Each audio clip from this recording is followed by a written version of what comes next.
Balik lagi beda akun, kali ini kita mau ngebahas sebuah fenomena yang sangat penting dan selagi banyak terjadi di dunia sosial media dan mengarah ke penipuan. Dan gua gak mau lu menjadi salah satunya korban yang menjadi penipuan ini. Oke? Hari ini gua gak ngebeda akun siapapun, tapi gua akan ngebahas isu-isu sosial ini di sosial media bersama tetap Aris, Halo Bang. pakar apa? Pakar apa? Oke, jadi yang angkat ini kebetulan Aris nih. Dia cerita sama gua bahwa ada sebuah isu yang harus diangkat. Dan ini meresahkan. Dan ini kemungkinan banyak memakan korban yang harus kita betulkan.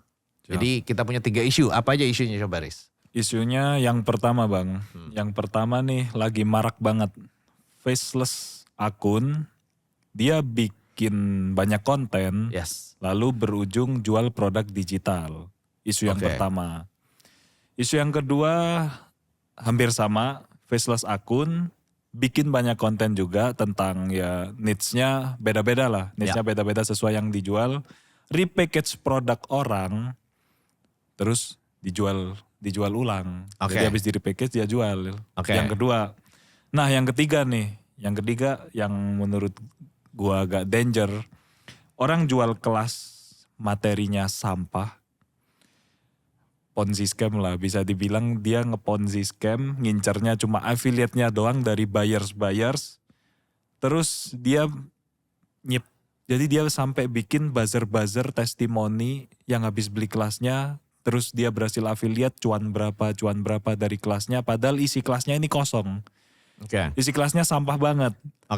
Tapi banyak tuh testimoni yang beredar, orang-orang pada beli kelasnya, ujung-ujungnya di kelasnya cuma disuruh nge-affiliate buat dapat duit sekian lu suruh affiliate. Tuh, yang ketiga kayak gitu isunya. Ini isu sangat penting sih. Kalau lu sampai masuk ke, terutama yang ketiga ya, you're gonna be fucked bro. Lu kena tipu gitu loh. Salah satu temen lu juga kena tipu kan. Ya kan? Bener. Kita bahas yang pertama dulu deh. Tentang apa? Faceless jualan. Akun, bikin banyak konten, jual produk digital. Menurut lu gimana? Sah. Sohih. Gak ada masalah. Gua juga sependapat. Karena ya itu legal-legal aja gitu loh. Sangat legal. Karena itu juga jerit payah kita kan bikin banyak konten yang nanti bisa akunnya grow terus jual produk digital. Itu sah-sah aja gitu. Sah-sah aja. Tapi menurut lu Bang, lu kan udah jadi anjing. Lu kan udah di bidang produk digital nih udah lama dan top-topannya lah. Gua bisa bilang lu top-topannya. Menurut lu potensi ke depannya orang-orang yang menjalankan ini itu gimana Bang? Berarti ini orangnya faceless, nggak ada orangnya, terus jualan produk digital. Iya faceless. Produk digitalnya itu kayak semacam kayak e-book atau content planner gitu-gitu kali ya. Iya. Bukan kelas online berarti? Bukan kelas online. Bukan kelas online ya? Bukan. Jadi misal dia needs-nya tentang gimana caranya produktif. Dia jual template Notion tentang lu bangun tidur harus ngapain. Kita ngomong productivity bukan berarti menyinggung productivity boy ya. Bukan. Karena productivity boy temen gua. Iya, bukan. Misal kayak gitu. Faceless. Kalau productivity boy kan tahu kan ada personal. Dia memang ada bikin personal brandingnya. Memang bikin kelas yang Pomodoro yang gitu-gitu yang gue tahu ya. Gue nggak ngikutin productivity. Karena gue gak produktif orangnya kan. Terus. Menurut lu potensi ini kan banyak yang ngikutin kan. Orang-orang banyak yang ngikutin dan mulai hits. Sekarang ini mulai hits Bang sekarang. Mulai hits. Menurut lu potensi ke depannya tuh gimana? Potensi ke depannya suram. Sekarang lagi banyak loh yang pamer porto cuannya banyak dari jual produk digital faceless. Buktiin aja omongan gue. Give me like 2 years to 3 years. Menurut gua, kalau misalnya lu jualan produk digital, terus habis itu lu cuan, jualnya 100 ribu, 200 ribu ya mungkin bisa. 50 ribu, 30 ribu ya bisa. Gitu. Tapi pertanyaannya kalau lu jualan produk 20 ribu, 30 ribu, untuk sebuah produk yang kategorinya tersier, ingat loh, produk digital kayak edukasi itu jatuhnya tersier. Bukannya primer kayak Indomie. Hmm. Yang kalau Indomie lu jual 2.000 tapi yang belinya 280 juta orang, semua orang Indonesia makan Indomie sehari 3 kali. Apalagi kalian-kalian nih yang anak-anak kosan kalau akhir bulan gak ada duit. Pasti kan makannya Indomie kan. Iya. Ya itu oke. Tapi ini masalahnya produk tersier. Mau sampai kapan jualan produk cuman 10.000, 20.000, 30.000? Mau sampai kapan? Kayaknya. Ya kan. Dan itu yang pertama. Yang kedua, faceless content. Sekarang ini udah banyak AI. AI udah gila banget. Kemarin terakhir kita bikin konten AI, gua nggak syuting sama sekali. Cuman semuanya AI. Berapa viewsnya? 260.000 2 hari. Dalam 2 hari. 260.000 dalam 2 hari. Ya kan? Dan kita kan pakai tools untuk dapetin leads. Sampai gue nggak bisa buka Instagram. Gue lagi pacaran sama bini gue mau ngepost. Ya kan, kadang kan banyak netizen yang ngiranya gue udah cerai. Gara-gara gue gak pernah ngepost bini sama anak gitu kan. Error gitu loh. Ya kan. Nah, lu bayangin gak sih karena bikin konten faceless itu gampang. AI udah sangat gampang banget digunakannya. Pandora boxnya sudah dibuka. Apalagi ini masih AI step-step awal ya. Gimana nanti AI ke depannya. Barrier to entry-nya kan kecil. Buat yang gak ngerti barrier to entry itu maksudnya gimana? Misalnya Aris bikin faceless jualan ebook tentang productivity. Gue ngeliat, oh kontennya gitu doang. Pakainya AI. Gue nanya Aris. Gue bikin juga konten AI. Bikin aja ebooknya pakai Canva. Produk digitalnya bisa pakai white label. Contohnya kayak misalnya ada, nih kayak editor-editor gue yang bisa ngedit. Coba dong bikinin PowerPoint kayak gitu. Ya kan? Untuk orang jadi seperti itunya gampang, bukankah artinya supply-nya nanti makin banyak tapi demand-nya akan stuck segitu-segitu aja? Benar. Itu yang ditakutkan. Tapi untuk short term, dalam jangka pendek, untuk lo harvesting duitnya, it's gonna be good, still good. Still good. Itu yang nomor 2. Sama yang nomor 3 adalah di social media, intinya itu kan social. What the fuck is social, bro? Social itu adalah ada sebuah manusia, bukan seorang manusia. Ketemu seorang manusia, melakukan sebuah interaksi. Berarti di situ ada faktor unsur manusianya. Yang membuat orang membeli suatu produk itu berdasarkan satu variabel yang sangat penting di zaman sekarang. Yaitu adalah trust. Sekarang gue tanya buat anak-anak akademi kreator, ya, anak-anak akademi kreator kan pasti nonton nih. Ya kan, walaupun channel kita lagi berkembang nih yang akademi kreator kan ya. Kalian nonton dan beli akademi kreator, kenapa? Karena kan Bang Ogut. Kalian beli akademi kripto, kenapa? Ada Timothy, ada Kalimasada. Ya kan? Kalian beli kelas lain karena orangnya tersebut, personal brandingnya tersebut. Ya kan? Di sini pemahaman gue yang gue lihat, Riz. Kalau orang yang brandingnya tanpa personal branding, ya mereka menggunakan branding orang lain. Contoh, Revoyu. Revoyu pakai expert-expert yang memang udah punya credibility di bidangnya tersebut. Akhirnya dia mengajar. Ya kan? Akhirnya dari brandnya awal-awalnya itu mulai dengan orang-orang yang sudah credibility. Brandnya itu akhirnya juga dapat kredibilitas karena ngundang orang-orang yang punya kredibilitas. DNVB tahu? DNVB. Kurang tahu. DNVB itu dia kayak sering sharing UMKM, digital marketing, strategi dan lain-lain. Dia ngundangnya kayak ex Gojek apa, terus yang punyanya Humans dan lain-lain. Itu diundang. Itu kan berarti dia mau dapetin trust.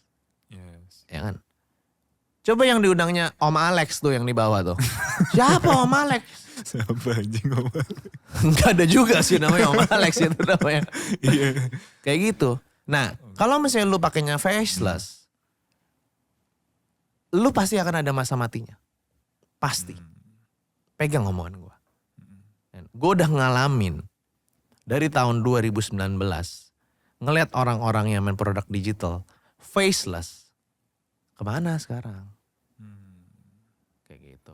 Berarti kalau dari saran lu nih, orang yang udah terlanjur Bang, orang yang udah terlanjur bikin konten faceless dan akunnya udah besar dan dia udah berhasil monetize dari akun itu. Berarti dari saran lu mulai tunjukin muka atau gimana? Ada dua. Yang pertama bisa lu mulai tunjukin muka untuk personal branding. Karena yang gue tahu temen gue juga si Productivity Boy dulunya tuh nggak nunjukin muka, setahu gue ya. Dia mainnya carousel. Habis itu tiba-tiba dia nunjukin muka, ya kan? Itu yang pertama. Yang kedua, let's say ini wave-nya, gelombangnya sudah habis, yang dimana lu jual-jualin produk digital tadi dengan faceless. Lu bikin akun lu itu jadi portofolio untuk lu bikin kayak semacam agency atau konsultan dan lain-lainnya dengan portofolio hal tersebut. Atau yang ketiga, karena lu udah ngerti caranya naikin traffic, lu udah ngerti caranya untuk punya produk digital, lu bikin sebuah perusahaan yang membuat white label produk digital. Yang dimana kita akan ngomongin hal yang kedua. Yang dimana orang faceless ataupun nggak faceless ngejual produk orang lain dan di repackage. Yes. Pertanyaan lo apa tuh? Nah, tadi kan berarti nomor 1 udah kejawab ya. Yes. Nomor 1 udah kejawab. Sekarang kita bahas ke nomor 2. Pandangan lu juga sama pandangan lu. Faceless akun, bikin konten, banyak konten, akunnya growth. Dia repackage produknya orang. Oke. Di repackage itu mungkin bukan sekedar ATM. Jadi mungkin dia beli 3 produk, sama dia dirangkum, dijadiin satu, dijual lagi. Itu juga ada yang kayak gitu bang. Skemanya kayak gitu juga ada. Dijual lagi. Menurut lu hal kayak gitu gimana? Pertama gini, gue udah ngelihat dari tahun 2018 orang-orang yang influencer dari Indonesia beli produk digital kayak content plan dan lain-lain dari luar negeri. Abis itu sama dia dijual lagi, dari package dan ditranslate doang. Udah banyak kayak gitu dari 2018. Ini cuma ngulang lagi aja. Kayak ini tren kayak gini tuh balik lagi aja Riz, guys. Kayak zaman dulu ada skinny pants. Sekarang aktif lagi skinny pants misalnya. Ya kan? Dulu zaman polo shirt, aktif lagi polo shirt. Cargo pants, aktif lagi cargo pants, ya kan? Cargo pants itu kan yang dipakai anak-anak skena sekarang kalau nggak salah itu zamannya boy band Blue yang One Love, no One Love yang itu setahu gue ya. Maaf ya anak skena ya, gue nggak tahu ya, gue bukan anak skena, ya kan? Nah, sebenarnya sah-sah aja kalau misalnya dia mau jual produk seperti itu, Riz.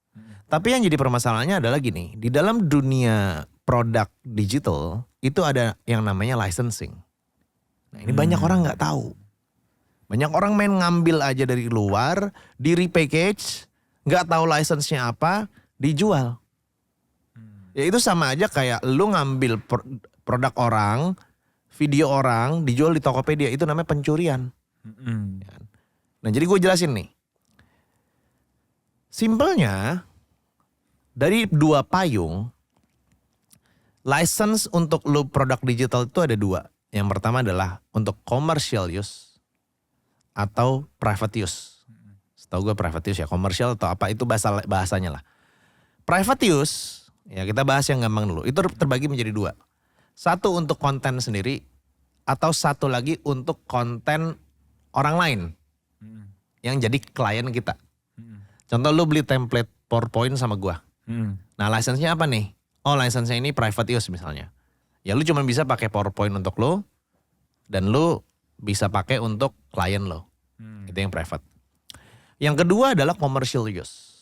Nah commercial use itu juga terbagi menjadi 2. Yang pertama untuk lu beriklan, commercial use yang memang artinya adalah lu menggunakan template ini, menggunakan produk ini untuk menghasilkan uang lagi. Yang kedua adalah untuk di resell. Nah, sampai sini kalau lu masih bingung, lu balikin lagi ulang penjelasan gua, oke ya? Oke, berarti ada private use, commercial use. Private use terbagi menjadi 2, digunakan pribadi atau sama klien. Habis itu commercial use dibagi menjadi 2, buat iklan atau buat yang menghasilkan uang, sama yang buat dijual lagi. Oke ya. Istilahnya ya mungkin ada orang beda-beda ya. Nanti tolong dikoreksi ya, apakah istilah gue salah atau enggak. Berarti yang untuk commercial use untuk digunakan untuk cari uang udah beres. Selanjutnya ada cabang yang kedua dari commercial use, yaitu dijual lagi. Nah itu ada 3 cabang lagi nih, ada beberapa cabang. Cabangnya itu yang pertama adalah MRR namanya, license-nya. Apa tuh? MRR itu jadi artinya gini, lo misalnya beli template produk PowerPoint. Lu boleh jual produk itu dan repackage produk itu, Riz. Misalnya tadinya PowerPoint Aldi, lu ganti jadi namanya PowerPoint Aris. Oke, itu MRR. Kan boleh dijual lagi kan, ini kita ngomongin yang komersial dan bisa boleh dijual lagi kan. Nah MRR itu artinya lu boleh repackage, lu boleh jual lagi dan lu boleh ngasih hak apapun kepada orang yang beli produk lo. Jadi nanti misalnya dari PowerPoint Aldi MRR ke lu kan berarti boleh punya hak bebas, ya kan? Lu boleh kasih gue juga MRR. Sampai sini nangkep ya? Nangkep. MRR. Jadi gue bisa repackage lagi, jual lagi dan kasih license lagi. Sampai sini nangkep? Nangkep. Yang kedua adalah PLR. Oke? Jangan ditambahin huruf lain ya. PLR ya kan. Kalau tambah O jadi polor ya kan. Nah, kalau O tambah ya. jadi polor. Kalau O. PLR. PLR itu gini. Lu beli produk gua, lu boleh repackage, tapi lu nggak boleh ngasih hak orang lain untuk license. Jadi lu hanya boleh nge-repackage dan lu jual ke orang lain yang dimana orang lain itu hanya bisa menggunakannya untuk private, komersial yang buat dapetin duit atau buat klien. Berarti dikonsumsi doang ya? Iya. Cuma dikonsumsi Iya. doang. Jadi dia tidak boleh menjual lagi. Oke. Oke. Nah ada beberapa license lagi tapi gue lupa. Dan di Academy Creator mau akan ada itu. Oke. Kita bantu juga. Lagi under development. Nah permasalahannya adalah kalau misalnya lu pakai bisnis model yang kedua tadi, license-nya kayak gimana? Kalau license-nya lu nyolong dari punya orang tanpa izin dan lu nggak pastiin itu license-nya itu lu boleh jual lagi si MRR atau PLR atau Polor itu tadi, ya kan? Nggak usah senyum dong. Ya kan? Si PLR tadi itu lu dalam bahaya, lu melanggar hukum, kayak gitu. Dan kalau ketahuan, lu bisa di-sue, gitu. Jadi kalau secara bisnis modelnya sah-sah saja. Tapi secara license-nya yang lu harus cari tahu lagi. Kayak gitu. Even kita ngambil di Google aja itu di situ ada advanced search. Yang commercial license atau yang mana itu harus diperhatiin. Kayak gitu. Makanya di Academy Creator di Muda Cuma Sekali kita pakainya ya kayak Envato yang memang benar-benar commercial license. Betul ya Jok ya? Semuanya lu udah pastikan commercial license kan? Nah, jadi kita bisa memang pakai buat konten kita yang menghasilkan uang. Itu. Jadi nomor 2 ya bakalan seperti nomor 1 akan ada masa habisnya karena terlalu banyak supply. Kecuali dia personal branding ya. Jadi personal branding. Tapi yang nomor 2 itu lu harus pikirin license-nya gitu. Siap. Mantap. Ini informasi baru buat gua juga. Dan gua yakin orang-orang di luar sana juga jarang lah yang tahu info ini. Makanya masuk Academy Creator lah. Sekarang kita ke yang ketiga Bang. Ini yang fatal ya. Yang fatal nih. Menurut gua nih fatal. Jadi ada kali ini bukan faceless. Kali ini muncul wujudnya ada orang. Wujudnya. Nggak gaib jadinya. Nggak gaib. Muncul ada wujudnya. Kalau gaib Aldi. terus. Dia muncul wujudnya ada orang jualan kelas Bang. Jualan kelas. Nah isi kelasnya ini bener-bener gak dipikir sama dia. Kayak sampah gitu loh. Dan mayoritas pembelinya pun ngakuin kalau ini kelas sampah. Oke. Gitu loh. Kelasnya sampah. Ujung-ujungnya yang beli kelas ini cara dapet cuannya dari mana? Dari nge-affiliate doang. Jadi nge-affiliate kelas sampah tersebut. Nge-affiliate kelas sampah tersebut. Dan di luar sana banyak juga testimoni-testimoni yang mungkin aja buzzer bayarannya dia juga gitu loh. Enggak banyak kok yang kayak gitu. Iya, buzzer bayarannya dia juga ngasih Uangnya testimoni. uang dia. Ini gua cuan segini ikut kelasnya ini, gua cuan segini ikut kelasnya ini kayak gitu. Padahal isinya kelasnya ini sampah. Ada. Gue nggak bilang semuanya dan gue nggak sebut nama tapi memang ada praktek seperti itu. Nah, ya simpelnya kayak lu baru buka gerai, Mm-mm. ya kan, misalnya minuman apa gitu. Tiba-tiba ngantri GoFood rame, yang beli dia sendiri gitu kan. Iya. Kurang lebih gitu kan. Oke. Kurang lebih gitu. Menurut lu yang nomor 3 ini dan sekarang juga lagi marak juga bang. Emang marak ya? Lagi marak ya? Lagi marak juga sekarang. Lagi marak ya? Iya.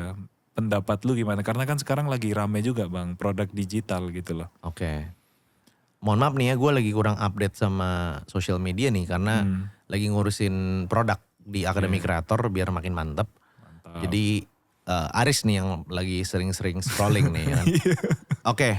Pertama kita harus define dulu series. Kita harus punya satu underlying understanding, underlying yang kita sepakati. Kelas sampah itu tuh kayak gimana sih? Kelas sampah tuh kalau gua tanya temen gua yang kena scam ini ya. Ya. Itu bahkan isi materi kelasnya yang dia udah beli itu bukan kulit katanya. Kalau kelas 100-an ribu mungkin lu bilang kulitnya ya. Ya. Ini bukan kulit lagi bang. Enggak, gue bulu ya. Bulu, jadi benar-benar. Kelas bulu berarti. Iya, Oke, kelas bulu. kelas bulu. Bulu yang mana nih? Nggak dipikir gitu loh, isi kelasnya tuh. Bulu tangan lah gitu ya. Iya, bulu tangan, bukan kulit lagi. Dan dia jual produk itu ke orang. Mungkin bukan bulu bro, bulu aja masih ada bagus ya. Pori-pori. Pori-pori, Ya. iya. Jadi dia jual produk itu ke orang. Terus ujung-ujungnya cara dapat duitnya itu bukan dari isi materi kelas yang dia ajarkan. Oke, berarti kelas sampah kita samain dulu nih ya. Kelas sampah adalah kelas yang dimana isi kelasnya itu tidak akan membantu orang untuk mencapai tujuannya. Benar. Karena benar. informasinya antara copy paste dan informasinya tidak kredibel, tidak ada dasarnya, betul. Betul. Oke, terus lanjut. Terus ini kan orang dari testimoni-testimoni luar kan. Pasti kan dia ngelihat oh masuk kelas ini cuan segini, masuk kelas ini cuan segini, gua berhasil dapetin duit segini. Nah satu-satunya jalan buat cuan segitu itu nggak affiliate kelasnya doang. Oke. Jadi materi di isi kelasnya itu nggak ada buat cari cuan segitu bang. Oke. Itu yang makanya kita sebut kelas sampah. Oke, ini sempat ada salah satu konten kreator juga yang ngebahas sih tentang hal ini dan akhirnya dia bilang bahwa yang benar itu adalah orang puas sama kelasnya dia affiliatein. Itu gue setuju. Setuju sekali dengan statement konten kreator tersebut. Dan benar. Cuman kalau misalnya kelasnya sampah orang join terus habis itu disuruh affiliate lagi itu udah jadi Ponzi scheme. Ponzi scheme itu kayak gini lah simpelnya. Orang tuh banyak yang suka skeptis sama MLM kan. Multi level marketing ya. MLM itu yang rusak itu gara-gara untuk orang cuan itu harus getting another member lagi gitu loh. Tapi kalau MLM yang memang let's say kayak kita bisa sebut beberapa MLM yang kita tahu ya memang MLM lu untuk daftar join, lu bayar keanggotaan, lu dapat paket produk pertama, memang lu jualan produknya. Terus kalau lu dapat downline-nya ikut jualan juga lu dapat komisi kecil, itu masih sah-sah aja kalau menurut gua. Karena kan itu kan namanya multi level marketing. Tapi ini masalahnya kalau nggak ada produk yang dijual. Yes. Apalagi yang dijual tai gitu loh. Iya. Iya kan?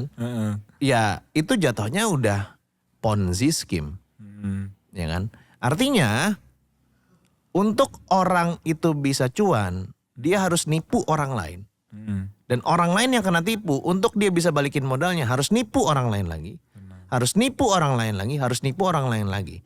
Yang sementara tujuan orang beli kelas itu adalah kan untuk mendapatkan sebuah informasi berdasarkan dari hasil riset, pemahaman, pengalaman dari orang yang membuka kelasnya tersebut agar dia bisa shortcut ke tujuan yang dia mau. Sementara ini sampah, yaitu Ponzi scheme. Suatu hari Ponzi scheme itu akan runtuh. Kenapa? Trust me guys. Trust me. Ini gue bangun Akademi Kreator dari 2020. Gue udah banyak ngeliat orang bikin kelas tuh naik tumbang, naik tumbang, naik tumbang. At the end mau sejago apapun lu marketing, mau lu sejago apapun nipu-nipu dengan pakai testimoni palsu dan lain-lain. Kalau produk lu sampah gak akan ada yang mau beli. Mungkin di awal akan ada yang mau beli, tapi di akhir word of mouth-nya jelek. marketing terbaik itu adalah word of mouth. Gitu. Contoh di Academy Creator. Apakah gua gembor-gemborin untuk affiliate itu? Enggak. Ya kan? Gue cuma mau bilang nih ada cara untuk mau affiliate, silakan mau affiliate, tawarin ke teman-teman lu kalau misalnya emang lu puas, nih gue kasih komisi. Gue nggak berharap dari affiliate-nya, gue bisa jualan sendiri kok, ngapain? Itu yang pertama. Sama yang kedua adalah, emang lu ada hati gitu ya, bikin produk tai, produknya isinya sampah, orang lain udah bayar berharap hidupnya berubah gara-gara produk tersebut. Tapi tuh ujung-ujungnya disuruh affiliatein doang gitu loh. Ya kan? Academy Creator affiliate-nya, ya Allah, dibandingin organik kita, dibandingin sama funnel kita, kecil banget. Jauh banget. Kecil banget. Kita nggak, affiliate itu tuh cuman kayak ya udah lu mau jualin. Jadi affiliate di Academy Creator tuh ya kayak berkata lu suka sama kelas gua. Ya kan? Lu bilangin temen lu kayak lu join aja kalau mau jadi content creator. Daripada lu gak dapet duit gue bagi. Kasarnya kayak gitu. Ya kan? Itu yang benar. Jadi sumber penghasilannya bukan dari affiliate. Ya kan? Terus ngomongin lagi testimoni bodong. Kita harus bedain ya testimoni bodong sama testimoni beneran. Di Academy Creator kita juga ada testimoni yang dari gua. Ya kan? Tapi bukan gua yang beliin kayak apa namanya kayak oh nih hasilnya segini screenshotan gue transferin ke orang, orangnya ngepost, enggak. Yang dilakukan di Academy Creator adalah gini. Kan kita di Academy Creator ada namanya opportunity, bagi-bagi job kan. Nah kan yang masuk ke gue tuh endorsean setiap hari itu sekitar 7-8 lah. Sebulan itu mungkin sekitar 7 kali 30 berarti berapa hampir. Ya enggak selalu ya, berarti mungkin sekitar 100 lah, 80 sampai 100 joban. Tapi kan ada yang enggak bisa gue ambil karena waktunya enggak sempat. Atau kedua rate-nya enggak cocok. Ya kan? Atau ketiga ya gue malas aja gitu. Lagi enggak pengen ngambil job itu deh gitu kan. Karena kan gue ada bisnis lain, ada Academy Creator dan lain-lain gitu kan. Terus juga keempat, nggak cocok sama agama, ya kan? Contohnya misalnya gue disuruh promosiin yang riba-riba ya, nggak mau gue ambil dong, ya kan? Tahun 2019 gue ditawarin Binomskui loh, 70% affiliate loh. Untung nggak lu ambil ya? Untung gue udah belajar fikih, muamalah ya kan, jadi makanya gue nggak ambil gitu kan. Nah job-job yang seperti itu gue lempar ke anak-anak, gue tawarin di job opportunity pada mau apa enggak.